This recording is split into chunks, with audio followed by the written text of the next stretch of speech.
A cidade em preto e branco, voz Iba Mendes. Depois de uma noite longa e acompanhada por fortes tempestades, a cidade amanheceu em preto e branco.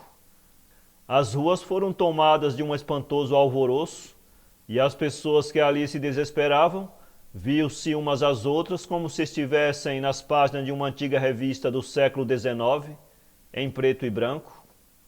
Alertadas sobre o extraordinário evento, autoridades da capital compareceram ao local a fim de verificar o ocorrido e ficaram estupefatas ao se verem também em preto e branco. O estranho fenômeno estava, porém, circunscrito geograficamente dentro dos rígidos limites da cidade, de modo que, ao se retirarem dali, as pessoas adquiriam suas cores naturais e, ao entrarem, viam-se como que inseridas num velho tubo iquinoscópico inventado por Vladimir Zworykin. A notícia correu o mundo e renomados cientistas de vários países peregrinaram até a cidade na tentativa de decifrar o enigma e, quem sabe, encontrar uma solução que pudesse reverter ou explicar o surpreendente acontecimento. Todavia, após trabalhoso inquérito e numerosas pesquisas, concluíram que tudo não passava de um estrondoso mistério, cabendo aos governantes a incumbência de um desfecho para o caso.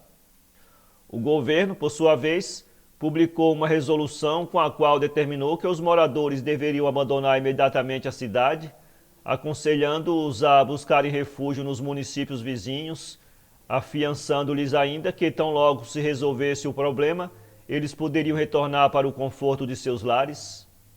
Decorrida uma semana, a cidade estava deserta, totalmente abandonada, ficando seus arredores vigiados dia e noite pelo exército, que proibia a entrada de qualquer pessoa, não importando as razões ou as circunstâncias que pudessem justificar a penetração na localidade.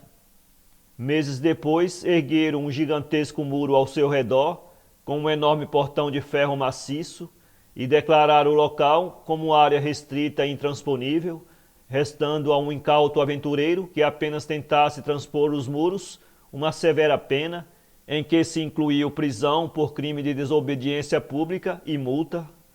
E num caso extremo de invasão, os soldados estavam autorizados a atirarem contra o desobediente.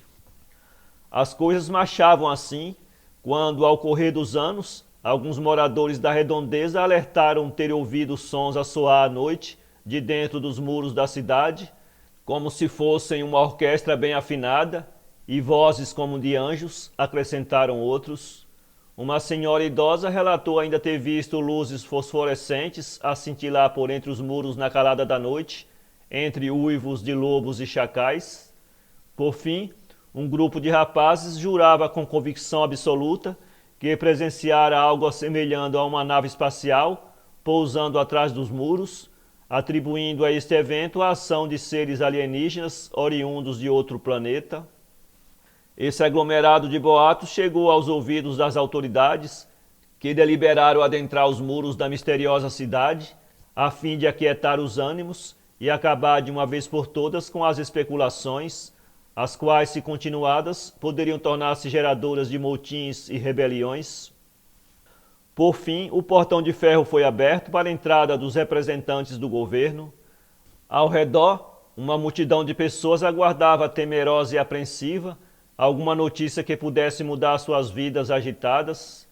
Não houve, porém, notícias, porque nenhum dos que entraram retornou. Este fato fez aumentar ainda mais o pavor e a inquietação entre os habitantes da região, o que levou as mesmas autoridades a intervir com a ação do exército. Homens das Forças Armadas, devidamente preparados, penetraram no interior da cidade, ainda sob o olhar aterrorizado da multidão. Mas esses também não regressaram. O povo, cada vez mais atemorizado, uniu-se em grupos e investiu com martelos contra os muros fortificados, acontecimento este que ficou conhecido como a Revolta dos Martelos. Parte do muro veio enfim ao chão, e a multidão furiosa alcançou o interior da cidade, que se encontrava do mesmo jeito que antes, em preto e branco.